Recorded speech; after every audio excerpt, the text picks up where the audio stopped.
Okay, Yeah, I no problem. started. Okay, sounds good. Now we can get started. Hmm. All right. So, hello everyone. Welcome to our Financial Education 365 series. So now it's the tax season, right? That's the great time to start our topic today. So today we are going to talk about tax. So the specific topic is actually the tax implication on investment. So let me share the screen. I will explain a little bit about our organization. Can you see my screen? Everyone can see my screen? Yes. Okay, Yes. great. Okay. So Financial Education 365 is an organization, nonprofit organization started from high schoolers. So well, of course, before that, we have a little disclaimer, just spend a few seconds just to glance through it. So since it's organized by high schoolers, everything what we talk about is for education only. So all the information here does not constitute any of any like advice to investment. Okay, so about our organization. So the purpose, the mission is to teach financial skills from online workshops and also build leadership through hands-on learning. So we have volunteers from all over the country so far, so from many places. So high schoolers, through volunteering to pick up topics, they can learn about financial skills. So yeah, we are also ongoing looking for high schoolers for volunteers. We can give out volunteer hours. And through all the process, students learn about not only the financial knowledge, but also the presentation skills and administration skills. So, and I'll explore various career options for the future. So yeah, we have different volunteer roles. Please spread out the words and join us. Okay, so this is a little bit introduction. So now I will give the time to our first speaker, Evan. So Evan, you are ready? Yeah. Okay, go ahead, please. Hi, my name's Evan. I'm currently a junior at Olympia High School, and I recently started to, learn about taxes and all the important stuff, for the long term with your investments and stuff. So this presentation is going to be mainly about, how it affects your investment, how much, you take from how much it takes from your profit. So I can start sharing my screen. Okay. Can you see it? Oh, it's loading. Yeah, we can see it now. Okay. So why investment and why does taxes matter? So there's a story, the penny story. There's going to be two options. So the first option is $1 million immediately, or you can choose a penny that doubles every day for 30 days. So one chunk, do you want to choose option one or two? I think I'm going to be fun. I'm going to choose the one penny to start with. One penny? Okay. Yeah. So let's see. The first 15 days, well, you only have $163.84. Are you sure you still want to keep the penny or do you want to get the $1 million? Yeah, I think I will just give it a try. Continue this. The penny? Mm-hmm. Okay, let's see. Okay, day 30. You see Whoa. 5 million. That's a lot more than the first option. So the story is to show that compounding over time can build up a lot in your investment. So compounding is a really big factor in your long-term investments. And a big thing that can take away from your profits is tax. So on the left side right here, this is an example and theoretical. If you were to get 100% return rate annually, so pretend if you start with $1 and you compound it over 20 years, you're going to get $1 million, a million 48,576. And on the right side, it's the paid tax. So the average person that invests will probably have a little bit less than 33%, but this is like for like the higher income. So you do 1 plus 1 minus 33% to get this number 1.67. That's how much you get in return annually. So if you compound it over 20 years, right here, Wenchong, do you want to guess um how much the total would be after 20 years? Wow, that's a tricky number. I would guess probably 25,000-ish. How much? 25,000-ish. 25,000? Yeah, I don't Okay. know. Just guess. Wide guess. That's really low. Are you sure? We're kind of close. I don't know. Okay. Let's see. 28,000. So that's a really Oh, big difference just from 33% taxes. So in Washington, the average tax for the person is around 25%. So this is another example. So if you compound it over 20 years, you only get 72,000. So that's a really big difference from a million to 72,000. This chart, it shows like the average compound annual return right here. So the smaller stocks, you get around 12% and large stocks 10%. And the inflation, it rises around 3% every year. So that's why taxes and inflation can take out a lot from your profit if you don't get a high annual return rate. So if you get like 3%, you might be losing money even though you're getting 3% because of the inflation and tax. So that's why you want to aim for like the higher return rates, like the smaller stocks. And the rule of 72 is a way of um, finding how long it takes for your money to double. And usually, um, including taxes, it'll be different, but this is without tax first. So pretend you get 4% annual return rate. You would do 72 divided by the percent, so 4%. And the number here is how long it'll take for it to double. So every 18 years, your money will double. So if you start at 15, which is probably everyone's like the average age for high schoolers, and you put $10,000 in, when you're 33, it'll be 20,000, and then another 18 years, it's going to be 40,000. But if you increase your return rate to 8%, it's doubled. So it'll double every 9 years. So if you start at 15 and go to 51, you get 160,000. That shows that's a really big difference with your return rate. So that's why it's wise to choose, the thing that you're investing. And for example, 12%, that's like around the annual return rate for smaller stocks. It'll take around 6 years. And if you start at 15 to 51, it's 640,000.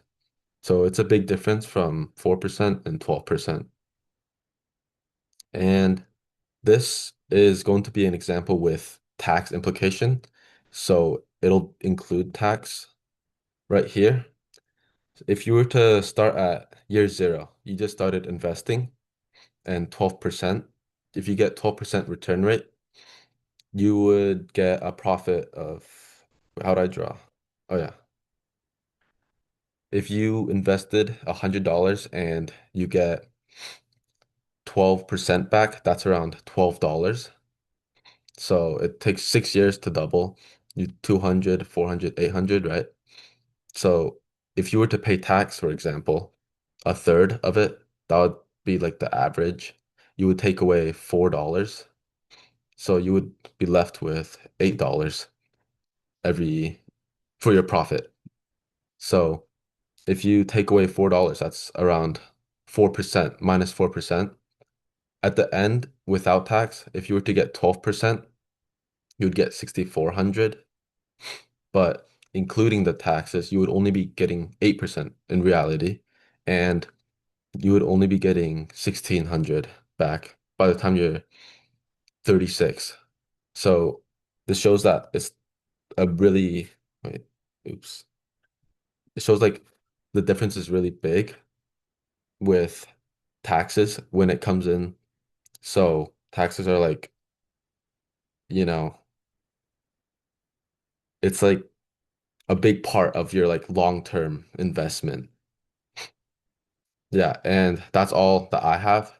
And Kaylee, she's going to be talking about like kind of more in depth of how taxes um work with your investments and bonds and how like how much tax you have to pay depending on your income and all of that like smaller detail, you know. So I'll switch it over to you, Kaylee. You can share your screen. All right. Thank you, Evan. So just let me share the screen. That is the wrong. All right. Is that good? Yeah. Okay. Do you want to share the other screen? Huh? Share the other screen. Is this the wrong one? Yeah, share the screen. Let me come. Okay. Yeah, share Yeah, share this one. Yeah, right now Yeah. you're sharing. So yeah, so this one. Yeah, good. All right. Cool. Okay. My bad. All right. Can you see that? Yeah. Okay. All right, so hi. My name is Kaylee. I'm currently a ninth grader at Interlake High School, and I'm in my school's stocks club and participating in the Ithaca College High School Investment Competition. And this presentation is mainly going to be on taxes and capital gain. All right, so that is the wrong button again. So there are many different ways you can invest your money, like retirement accounts and bonds, which with each having a different tax system. But for today, we'll be focusing on stocks and mutual funds, and specifically on the capital gain aspect of tax, and addressing how much tax we need to pay for capital gains. Okay, so first, what is capital gain? A capital gain is essentially the profit you earn when you sell a capital asset, such as stocks, mutual funds, real estate, etc., for more than what you originally paid. But for now, we're just talking about gains from specifically stocks and mutual funds only. So, an example of capital gain is if you buy a stock for $100 and later sell it for hypothetically $300 once the price goes up. That $200 difference is your capital gain once you sell that stock. If you don't sell that stock, then it is called unrealized capital gain because you haven't cashed in or basically realized that stock yet. Okay, so capital gains can further be divided into two subcategories, which are short-term capital gain and long-term capital gain. Short-term capital gain is when you sell an asset or stock you have held for 1 year or less, while long-term capital gain is when you sell an asset you have held for 1 year or more. Over a year, basically. So, however, the thing about capital gains is that when you sell an asset for more than what you paid, so basically just when you make capital gain, it counts as profit the profit counts as income under federal tax law. But why is this? Capital gains are a revenue source, and accepting them from taxes would mean favoring investment over labor income. It also prevents people from avoiding taxes by shifting their earnings entirely into investments. So, say if investment income weren't taxed, then people could structure their finances to avoid taxes almost entirely through investing, and the government doesn't want that. And then finally, capital gain taxes provide an important source for government revenue. So there are two types of taxes that can apply to capital gains, that can apply to investment profits, which are capital gains tax and net investment income tax. So I'll go more in depth on net investment income taxes later, but for now, let's just look at capital gains tax. So if you remember from before, capital gain is split between short-term and long-term capital gain. But the thing is, short-term capital gain and long-term capital gain have different tax rates. Is everyone good with that so far? Just pausing real quick. Yep, okay. All right, so let's take a look at short-term capital gain tax first. Here we have a chart of tax rates in 2024 for both single and married people. And again, short-term capital gains happen when you buy an investment and sell it in less than a year. So short-term capital rate is taxed in the same way as ordinary income. On the chart, you can see that as income increases, the tax rate also increases, starting at 10% and going all the way to 37%.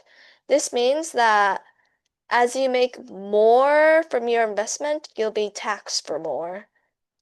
The way I like visualizing this chart so it's easier to remember is kind of like the layers of a cake. So each layer represents a higher income range and a higher tax rate. So this cake specifically represents the tax rate for single tax filers who make 47,151 to 609,550. So, for example, income above 47,151 begins to be taxed at 22%. Income above 100 and 500, 100,526 begins to be taxed at an income at 24%. Income about 191,951 is at 32%, and then so on and so forth. So only the income that falls into each layer is taxed at that layer's rate.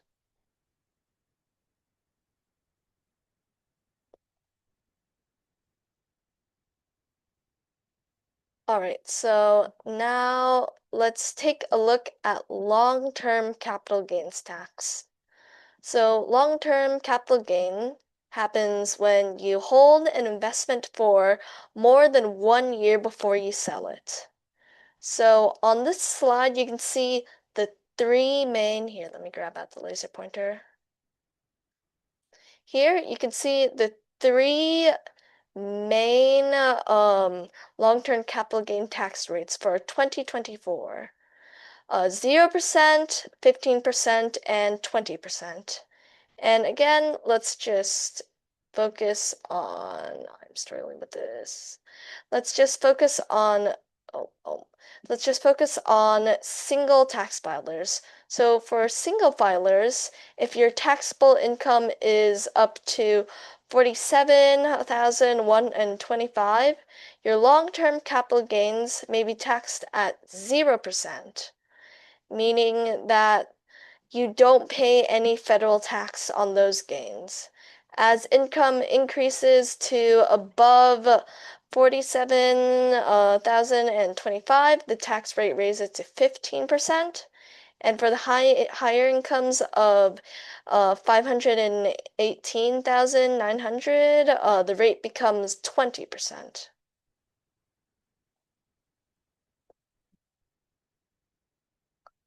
Okay, so now let's compare taxes on long-term and short-term capital gains. Okay, but before, does anyone have any questions or want me to go back to one of the slides from before to possibly see the rates again, or?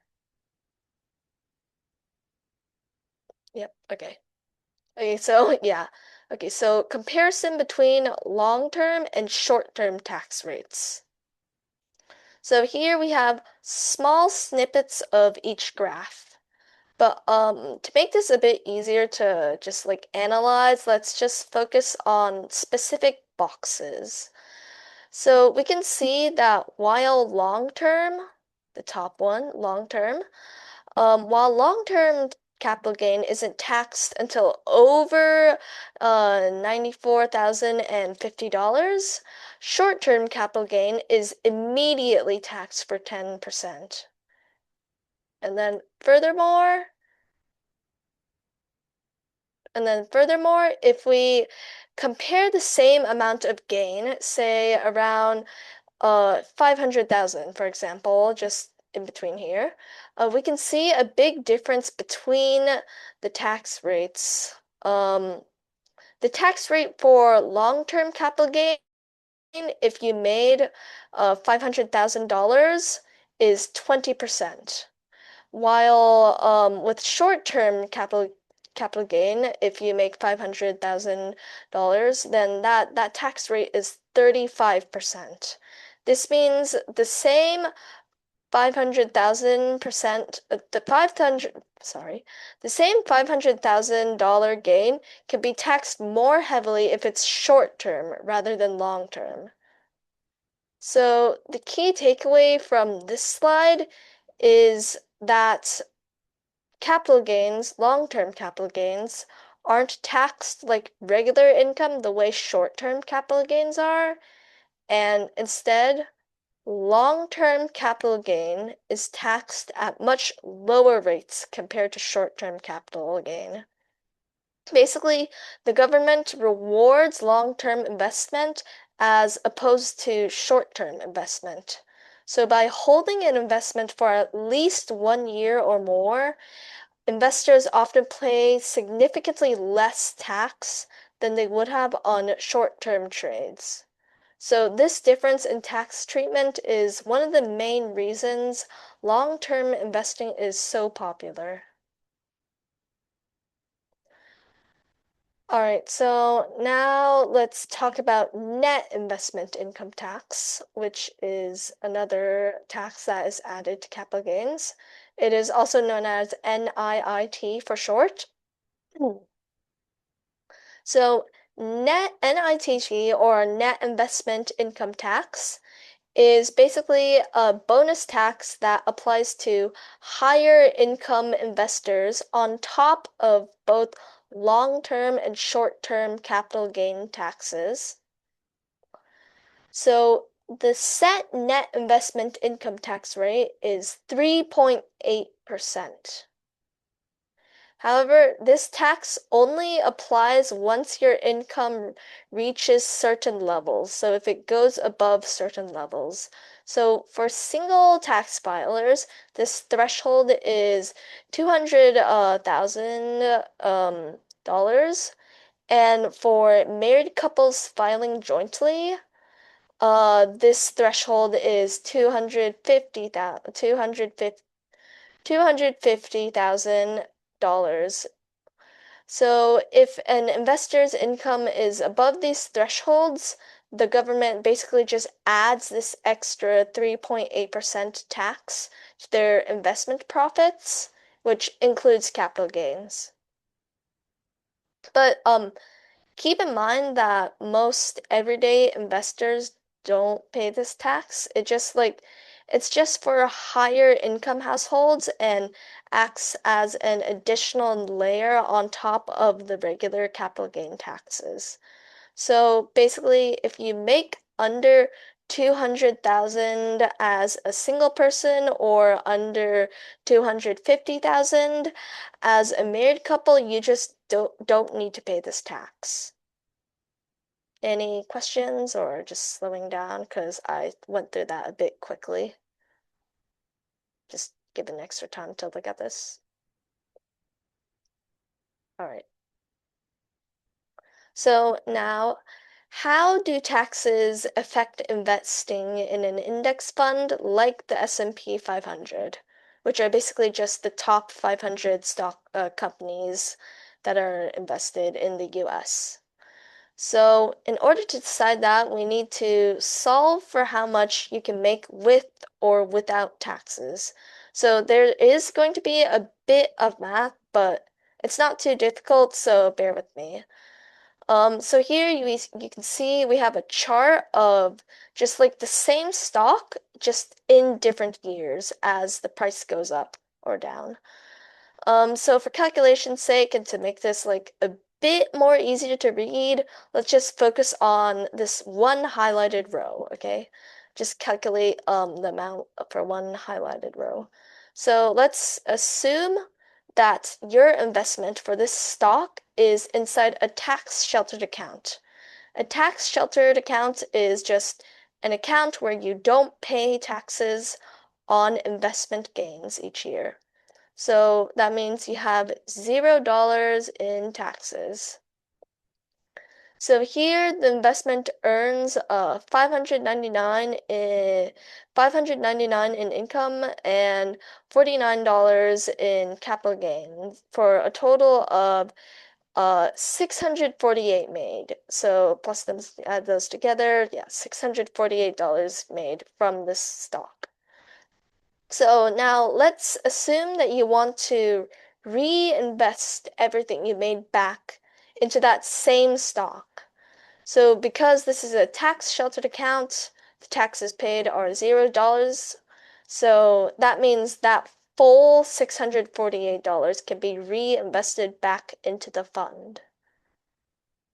So to figure out how many new shares can be purchased, we need to divide the reinvested amount by the fund's net asset value, or NAV. You can see NAV right here, NAV, $14.64.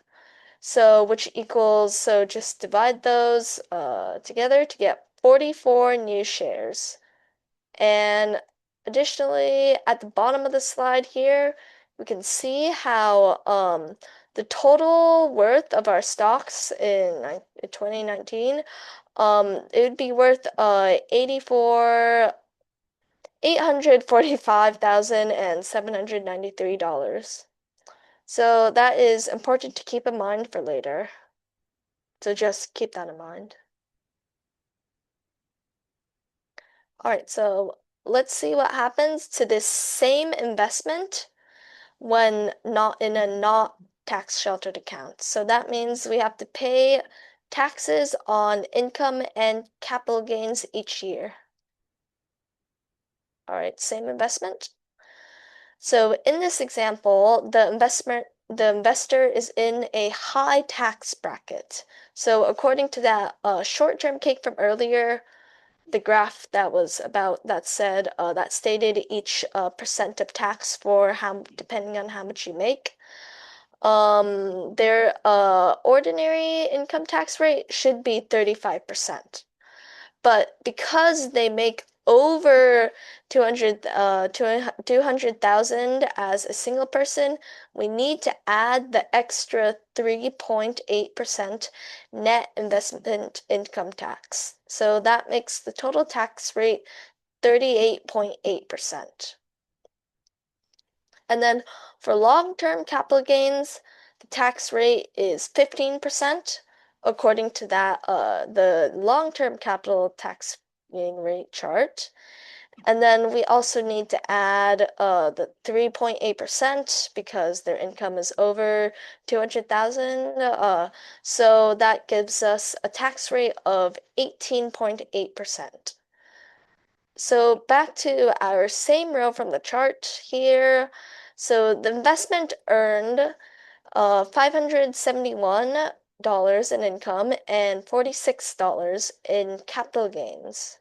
So now we first just calculate the taxes owed. So we need to take the income and multiply it by 38.8%, while also taking the capital gains and multiplying those by 18.8%. And then afterwards, we just add those amounts together to get the total amount of taxes paid in that year, which is equal to $230. So instead of reinvesting the full amount like in the tax sheltered account, we now have to subtract 230 from the amount we can reinvest. So total amount we made and then subtract, and we get $387 to reinvest. And then finally, to decide how many new shares we can buy, we divide 387 by the NAV, so previous NAV still the same. So we get that, and then we get 27 new shares. So now, remember the earlier market price of around like 800,000 from before? So now we have taxes. So if we look at that same total amount at the end, we can see that it is worth 506,118 in 2019. So that is like around like 300,000 less than without taxes.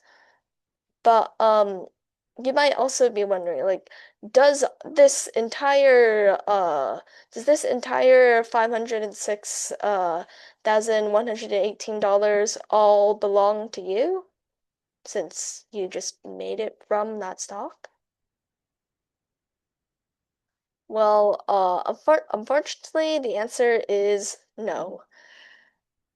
So we still have to subtract the amount we invested from the beginning, which is 10K, and then the amount reinvested, which is $81,141.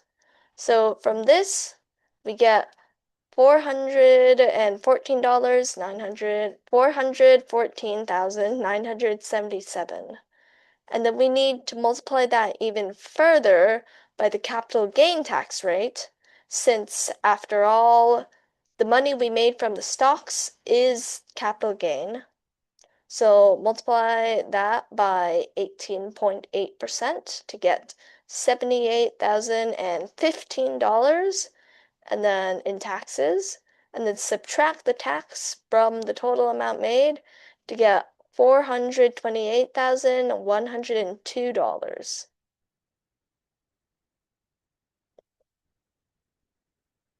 Okay, so now that we have done all of that math, just math is done, yay! Let's compare tax-sheltered index funds and index funds that have taxes. So no tax versus yes tax. So with tax-free investment, we invest 10K and get 845,793 back. But with taxes, however, we invest 10K and only get 428,102.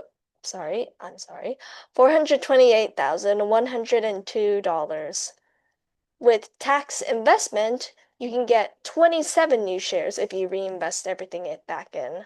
But compare that with the 44 shares we could buy in the tax sheltered account. Right away, you can see how taxes slow down your growth and profits. Over many years, this difference just becomes larger and larger. So by the end of the timeline, we can see here the amount we made from this stock is cut in half compared to if we have taxes or versus if we don't have taxes.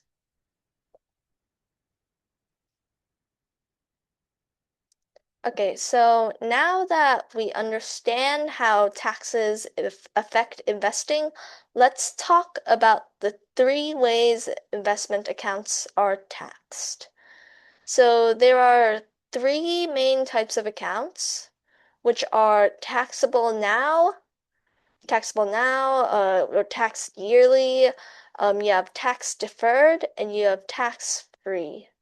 So here, let's just these are all the possible examples of types of accounts you can make under accounts you can make under these taxes. There's even more, but these are just a couple examples, just throwing out names for just sake of it. So okay, so first we have tax yearly or yearly taxes. So these are everyday accounts. Here we have checkings, savings, you have standard brokerage accounts where you can buy stocks and mutual funds and etc. So as the name suggests, each year you pay taxes on interest, dividends, and capital gains. Whatever it is, you just pay yearly interest. This money is very accessible, but you lose some of the power. You lose some of that money to compound growth from the taxes. And then second, we have tax later, which is also called tax deferred. So with these accounts, you don't pay taxes each year on growth. So instead, you pay taxes when you withdraw the money, which is usually during your retirement. So when you take the money out, it is taxed according to the income rates when you take the money out. So that means if you invest your money in say just a 401k or something, when your tax rates are at 21%, but you take that investment money out of the 401k when the tax rate is 19% or something like that. So you'd pay the 19% rather than the 21%. So the benefit is that your money grows without annual taxes, and that you may be in a lower tax bracket in retirement, so you pay less eventually in taxes. So the downside is that those taxes could also go up during the years if you eventually end up making more money as you get older. And then early withdrawals also sometimes come with penalties. So if you invest in a tax later account or tax deferred account, you need to leave that money in there for a certain amount of time until a certain age, unless you just want to get taxed extra, especially for the 401k, which is age 59, I think you take it out or something, I'm not sure. And then third, we have tax advantage. So these accounts, you pay tax immediately based on your current income, before the money goes into the account. So because the taxes are already paid, investment growth and withdrawals are usually tax-free, and you don't need to pay anything on deposit or gain. However, that does mean that you start with less money invested originally because you're just taxed off the bat. And at times, you might find that you end up paying more tax doing the tax advantage and doing the tax later than compared to you might pay more tax now than compared to later if your income tax rate ends up being lower in retirement.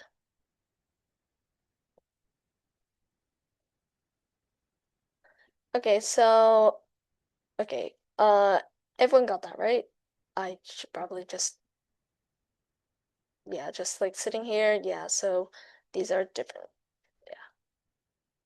That is wrong. Okay. So which tax is more preferable? Okay, so it is really up to you and your financial situation. So here, yearly tax accounts are the best for when you need flexibility with your finances or have short or medium term goals. Since there aren't any age limits, withdrawal penalties, or waiting requirements, you have full access to your money anytime. So it is very flexible. Tax later and tax advantage are more for when you want to save money without being able to use it. So, meanwhile, tax deferred is often more preferable if you earn a high income now and expect lower taxes later, have a lower income in retirement. Since you avoid high taxes today, because higher taxes, the higher income, higher taxes, and then so you avoid higher taxes today and may pay lower taxes later when you withdraw the money. So you skip big taxes now and just pay the smaller taxes later. And then on the other hand, tax advantage is often preferable if you're in a lower income tax bracket now or early in your career and just like making less overall, and you're expecting higher income in the future. You basically just lock in today's lower tax rate and avoid paying higher taxes when you're older and possibly earning more. But overall, there isn't really one perfect account. The best strategy people do is just do a mix of all three of these so you can control when you pay taxes and keep more of your investment growth while also balancing your present and future finances and just overall doing what you need.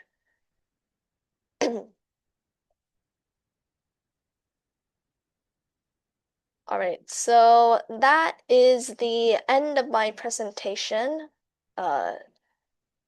Thank you everyone for coming. We appreciate your time, but don't go yet because we still will have a look at to double check understanding afterwards. But before we move on to that look at, let's just briefly go over what financial education is again, and what we do, and how to join if you're interested.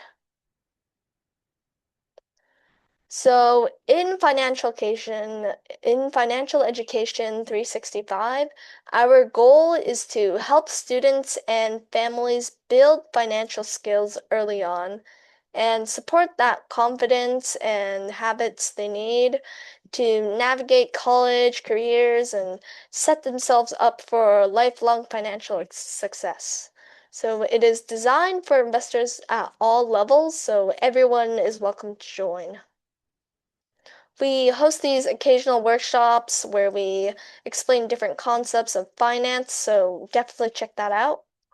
We also offer opportunities for high school students like volunteer programs, event planning, literacy workshops, and guest speaker sessions. So not only do high schoolers gain service hours and leadership experience, all of which can strengthen college applications, but they also simultaneously learn about financial planning, which is really useful. So if you're interested and want to get involved, which we would love and recommend, please contact this email, dora.yin@fincoach.us. I will paste that into that chat so it's easier to access. And then now let's just move on to the look at real quick. Here, let me just put this in the chat.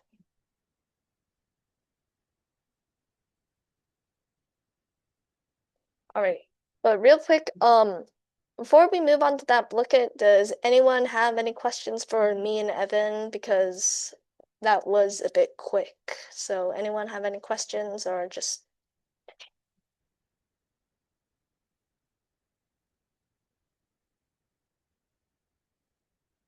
nope? Okay. All right. Let me see if I can pull up this look at. All right.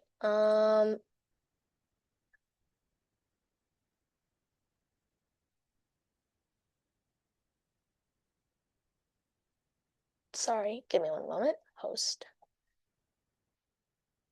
Right. Um, host. Host now. Solo.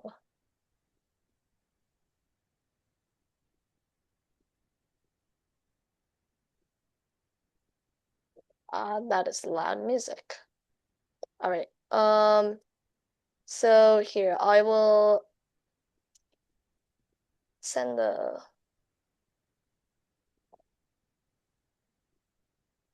Okay. So that is the duplicate, and then here, let me just. Oh. Okay. So Can you see the duplicate screen? Kenny, can you also post the game ID into the chat so it's Oh, easier for yes, people? of course. Thank you.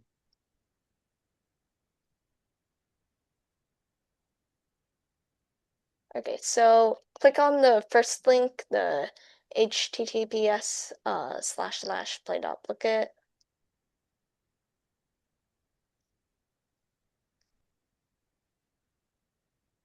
And then later on, that's the code. Wait, can you see the screen?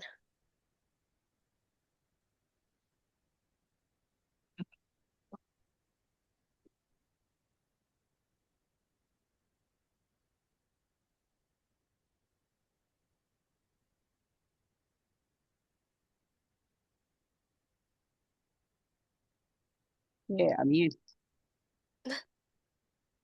waiting for host right now. Yep.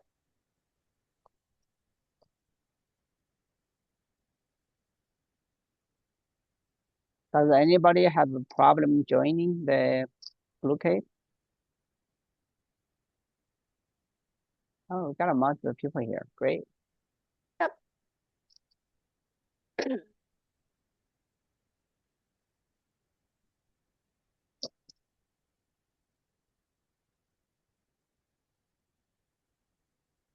All right. Is anyone still joining? If you're still joining, just like react with like a random thing or something. Just like raise your hand or something. You don't need to. Is anyone still joining? Is that everyone? We have 7 people. 9? Okay. Ooh, someone has a valid game? Oh God. Wait, make sure the code is right? Yeah, I think Lisa, maybe the code. Can you double check the game ID is 187484.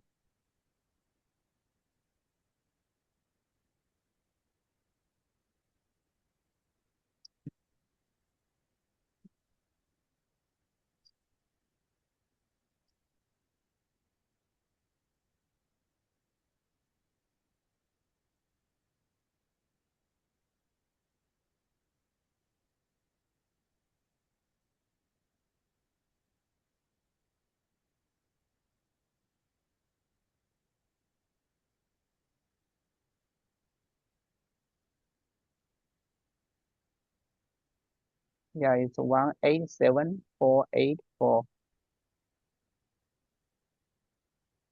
Yay, Lisa is here. Oh, all right. All right. Can I take a look at the slides? Yes, of course. I might just do the it first. I will, yeah, I can go over the slides again. Just asked if it's me or Evan, but sorry, just just gonna first move on to the booklet. Sorry. After the booklet, definitely show the slides again. All right. Starting.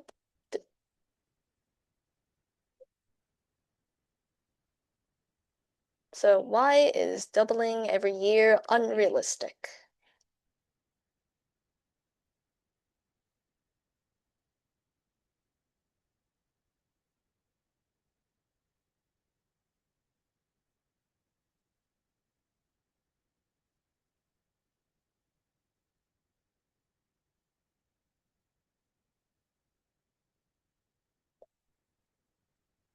All right, yeah. So the answer is that markets don't work that way long term. So long term, if you invested something and then just every year it doubled, the economy would kind of go like the economy would like absolutely explode. So it's not really long term sustainable. So it's just unrealistic. So yeah. Good job to Jinghao. Next. All right, so 10K invested at 8% grows to about how much in 36 years? Just speed math, I guess.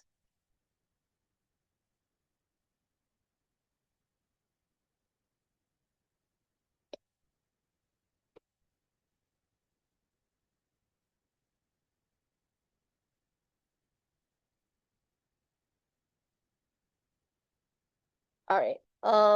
Yeah, about 1,600,000. That one was a math one, so it's fine if you didn't get that. Good job, Wilson.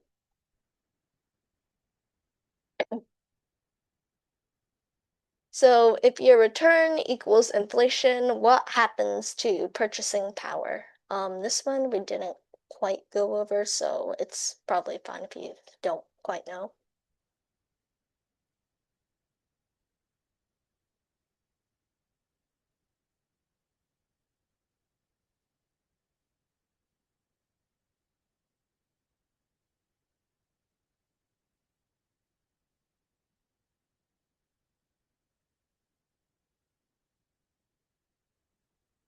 Yeah, so if your return equals inflation, you're just not making much, but it still stays like around the same.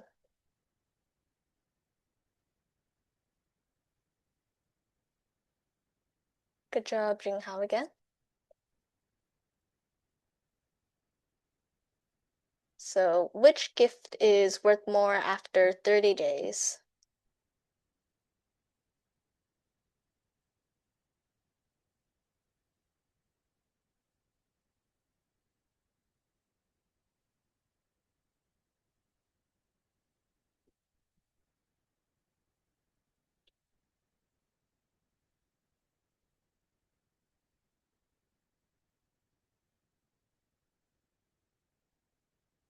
Yep, the 1 penny. So, depends on inflation.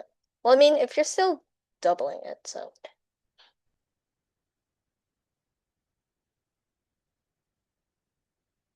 97.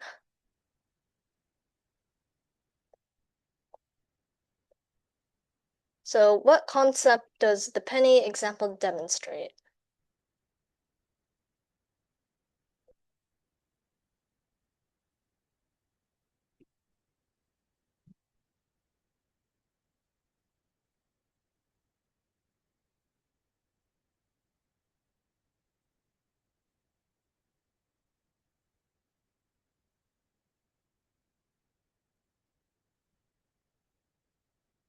Yep, correct, compounding. So, it's not inflation. Inflation is more of like how much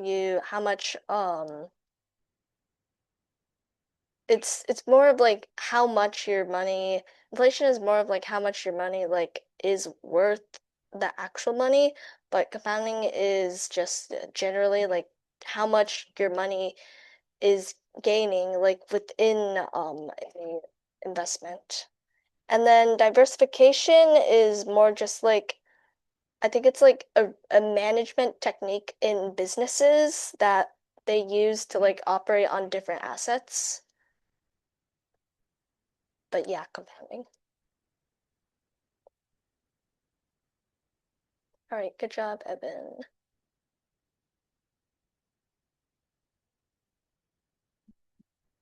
Historically, which investment had the highest long-term return?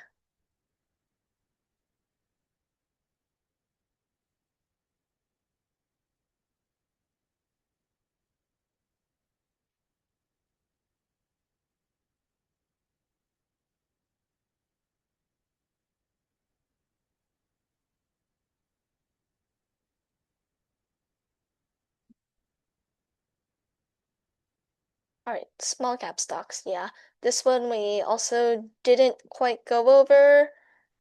So that's fine.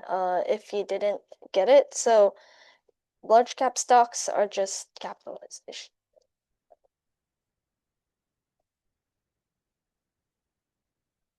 Oh yeah, wait, so large cap stocks are more, I think they're more stable, but like overall, but small caps they're less stable, I'm pretty sure, but it's just like a higher chance to actually like get a big investment. So it's just like high risk, high reward, or low risk, low reward. Good job, Jinghao. I'm pretty sure. I don't quote me on that, please. What is the long-term average return of large cap stocks? This one we also did not go over. Oops.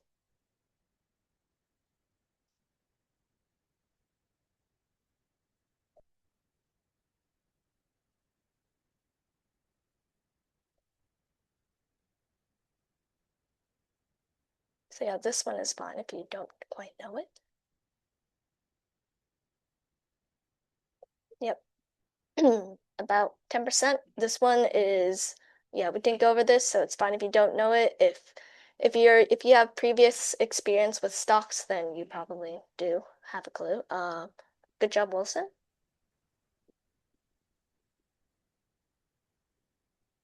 So why does tax turn 12% into about 8%?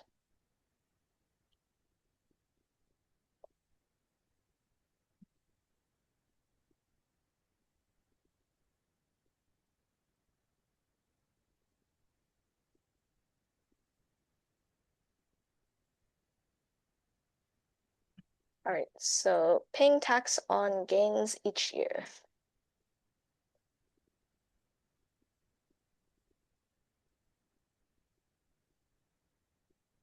Good job, Juan.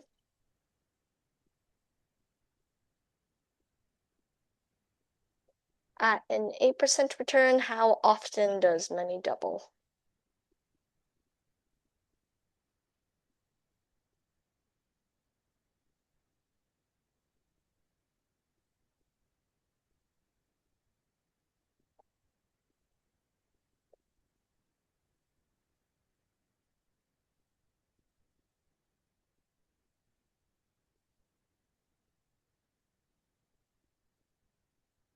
All right, yeah. So remember earlier the rule of 72? It's just you take 72 and you divide it by your percent return, and then that should be how long it takes for money to double. So 72 divided by 8 is 9, so every 9 years it should double. Good job, Jinghao. I'm probably pronouncing that wrong. So what is the biggest enemy of compounding over time?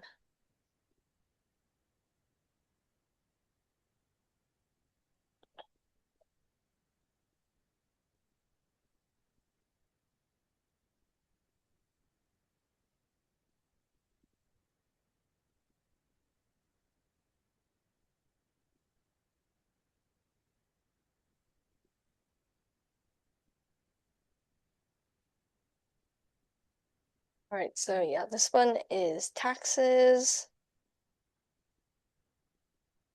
Good job, Jinghao. So what is the key takeaway about taxes and investing?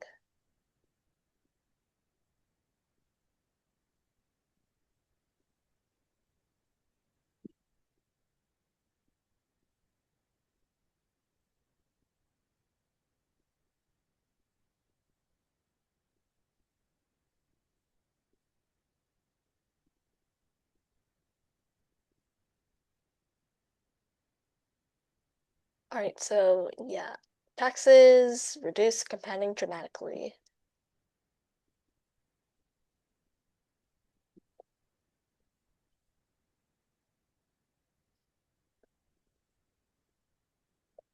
There are a lot of questions. So over 36 years, $100 at 12% with no tax becomes about, this one's another math one, so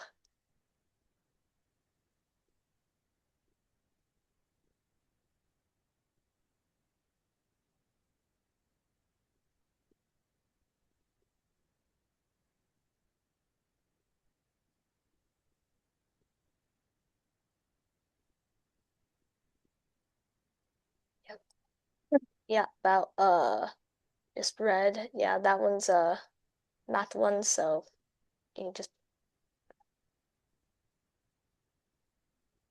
good job, Evan. Hey, Kenny, let's speed up a little bit. Oh, yes, of Yeah, course. Yep. thank you. Oh, yeah, time's up.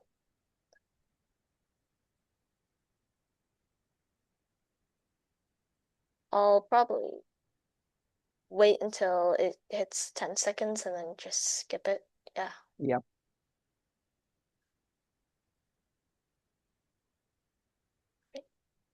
All right. Green. Good job, Wilson. Oh, yeah, this one. Yeah. What is the rule of 72 used for?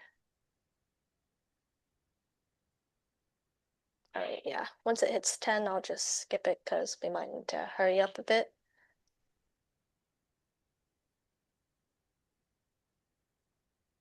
All right, yeah. Estimating how long it takes to double.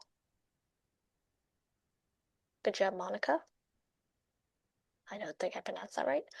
If you earn 12% but pay taxes annually, your effective return may drop to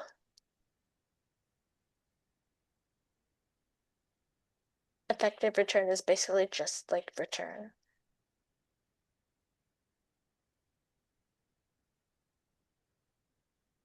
About 8%. Yep. Good job, Evan. What has inflation averaged historically? This one we didn't go over either.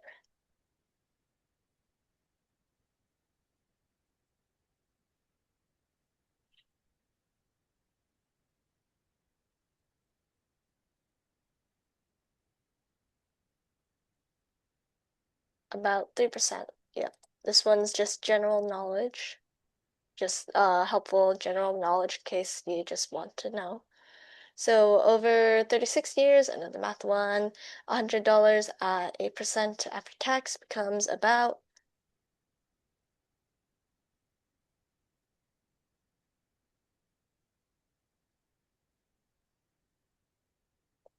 all right. All right. Good job, Annie. At a 12% return, money doubles approximately every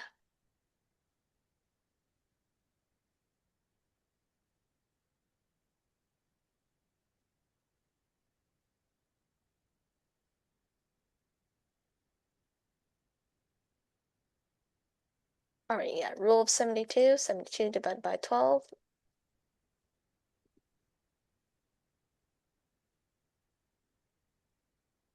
$10K invested at 12% for 36 years grows to about another math one, so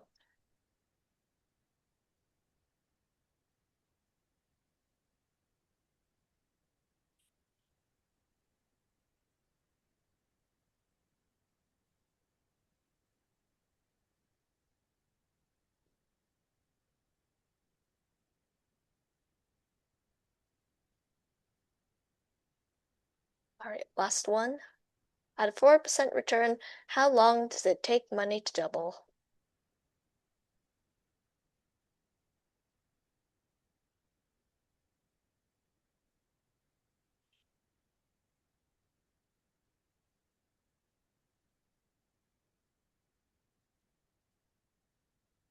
$18, yep. All right, good job, Wilson. Good job, Jingha. I'm probably pronouncing that wrong. And good job, Evan. All right. Okay. That's the booklet. Good job, everyone. Thank you for participating. Um, the top three don't really get anything, just like you get a gold sticker and a virtual high five. Wrong camera. High five. Okay. So that is it for this meeting. Thank you everyone for joining. If anyone has any extra questions or just wants to contact us about or like ask us anything after the meeting, then feel free to stay. But for now, yeah, everyone feel free to leave if you want to. Thank you all for joining. We appreciate it. Thank you so much for the great presentation, Evan and Kenny. Great work. Very proud of both of you.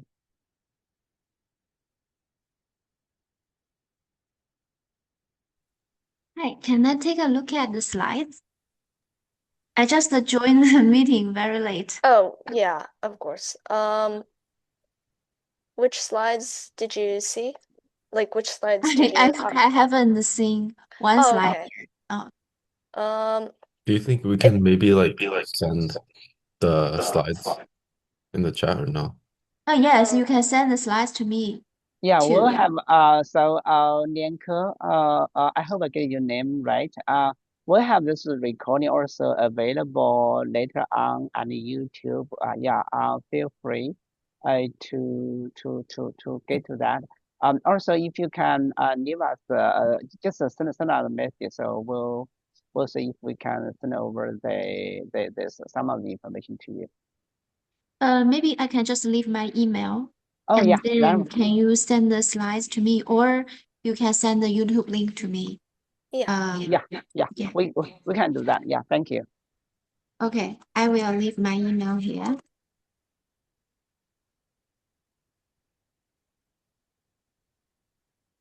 Okay, thank you. Yep, Yeah. thank you. Thank you for.